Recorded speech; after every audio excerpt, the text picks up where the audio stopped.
Delta மாவட்டங்களில் ஒரு சில இடங்களில் இன்று மழை பெய்ய வாய்ப்பு இருப்பதாக வானிலை ஆய்வு மையம் தற்போது முன்னறிவிப்பு கொடுத்திருக்கிறது. விவரங்களுடன் நிகழ்ச்சியுடைய சிறப்பு செய்தியாளர் சடையாண்டி விவரம் என்ன? தேவபிரியன், சென்னை வானிலை ஆய்வு மையமானது அடுத்த 7 தினங்களுக்கான முன் அறிவிப்பை வெளியிட்டிருக்கிறது. அந்த வகையில் தென் தமிழக பகுதிகளுக்கு மேல் நிலவும் வளிமண்டல கீழடுக்கு சுழற்சி காரணமாக அடுத்த 7 தினங்களுக்கு தமிழ்நாட்டில் லேசானது முதல் மிதமான மழை பெய்யக்கூடும் என்ற ஒரு எச்சரிக்கையை விடுக்கப்பட்டிருக்கிறது. குறிப்பாக தென் தமிழ்நாடு மற்றும் மேற்கு தொடர்ச்சி ஒட்டி இருக்கக்கூடிய மலையோர பகுதிகள் ஆகிய பகுதிகளில் இடி மின்னலுடன் கூடிய லேசானது முதல் மிதமான மழை பெய்யக்கூடும் என்ற ஒரு எச்சரிக்கை விடுக்கப்பட்டிருக்கிறது.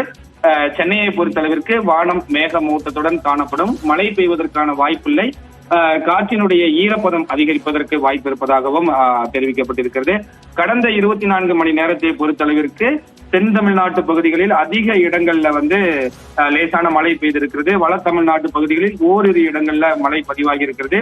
வெப்பநிலையை பொறுத்தளவிற்கு ஈரோடு பகுதிகளில் மட்டும் அதிகப்படியான வெப்பநிலை பதிவாகி இருக்கிறது என்ற ஒரு தகவலை வெளியிட்டிருக்கிறார்கள். அடுத்த 7 தினங்களுக்கு தமிழ்நாட்டுல குறிப்பா தென் தமிழ்நாட்டிலும் மலையோர பகுதிகளிலும் லேசானது முதல் மிதமான மழை பெய்யக்கூடும் என்ற ஒரு எச்சரிக்கையானது சென்னை வானிலை ஆய்வு மையத்திலிருந்து கிடைத்திருக்கிறது. தேவப்பிரியன், தகவலுக்கு நன்றி சடையாண்டி.